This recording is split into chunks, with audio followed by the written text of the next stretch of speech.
Hello friends, জয় মোহনবাগান। মোহনবাগান কেরালাকে হারিয়ে already সেমিফাইনালে পৌঁছেই গেছে।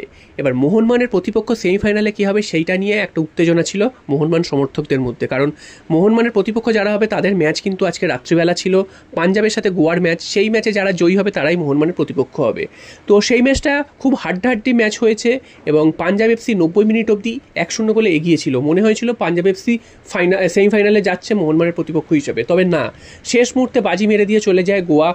2-3 মিনিটের ব্যবধানে কিন্তু দুটো গোল করে এবং 2-1 গোলের ব্যবধানে তারা জিতে সেমিফাইনালে মোহনবাগানের সামনে চলে এলো। তো সারা ম্যাচে পাঞ্জাব এফসি দুর্দান্ত ফুটবল খেলেছে, তবে শেষ মুহূর্তে বাজিমাত গোয়া করে দিয়ে চলে গেছে। তো এটাই বলার যে কেরালার সাথে কিন্তু গোয়ার তুলনা করলে চলবে না। কেরালার থেকে অনেক অনেক বেটার দল গোয়া। তো সেই গোয়ার বিরুদ্ধে খেলাটা কিন্তু মোহনবাগানের জন্য আরও বড় চ্যালেঞ্জ হতে চলেছে। তো আজকের ম্যাচটা মোহনবাগান খুব ভালো খেলেছে, এটা নিঃসন্দেহ বলতেই হয়। এবং এটাও ঠিক যে মোহনবাগানের যেহেতু ফুল টিম ছিল না বা পূর্ণশক্তির দল ছিল না, তাই জন্য কিন্তু অনেক সময় কেরালাও মোহনবাগানের অ্যাটাক করেছে এবং গোল হওয়ার পরিস্থিতি তৈরি হয়েছিল।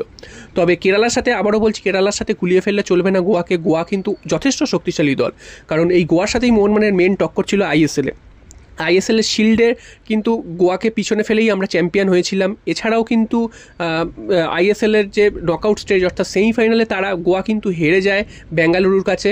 তো তাই জন্য তারা কিন্তু সেখান থেকেও ছিটকে যায়। তো গোয়ার সামনেও একটা চ্যালেঞ্জ আছে যে প্রত্যেকটা টুর্নামেন্টে এত ভালো ফল করে এসেও তারা কিন্তু ট্রফি জিততে পারেনি। তো সেই ট্রফির জন্য তারা কিন্তু ঝাঁপাবে, এটা কিন্তু বলাই যায়।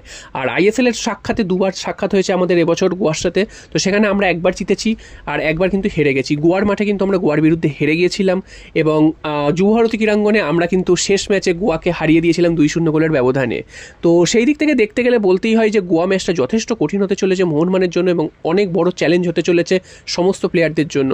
তবে আমাদের কিন্তু যেই দলটা আজকে কেরালাকে হারিয়েছে সেটা কিন্তু যথেষ্ট প্রশংসনীয়, কারণ মোহনবাগান যে তাদের সেকেন্ড টিম বা থার্ড টিম নিয়েও যে খেলাটা খেলতে পারে, যে মোহনবাগানই, সেটা কিন্তু আজকে আমরা দেখিয়ে দিয়েছি। তো যেই টিমই খেলুক না কেন, যেই প্রতিপক্ষ যেই হোক না কেন, আমরা কিন্তু জয়ের জন্যই মাঠে নামবে এবং আমরা কিন্তু জেতার মানসিকতা নিয়েই নামবো এবং সেই ম্যাচ কিন্তু আমরা জিতে আসবো, কারণ আমাদের লক্ষ্যই হচ্ছে ট্রফি জয় ছাড়া আমরা কিন্তু অন্য কিছু ভাবছি না। তবে এটা তো একদম আবেগের কথা বললাম, তো এবার বাস্তবের কথা হচ্ছে মাঠে নেমে খেলতে হবে। তো মাঠে নেমে খেলতে গেলে এইটা নিয়ে কিন্তু অনেক প্ল্যানিং করতে হবে, কারণ গোয়ার সাথে খেলাটা কিন্তু মোটেই সহজ হবে না।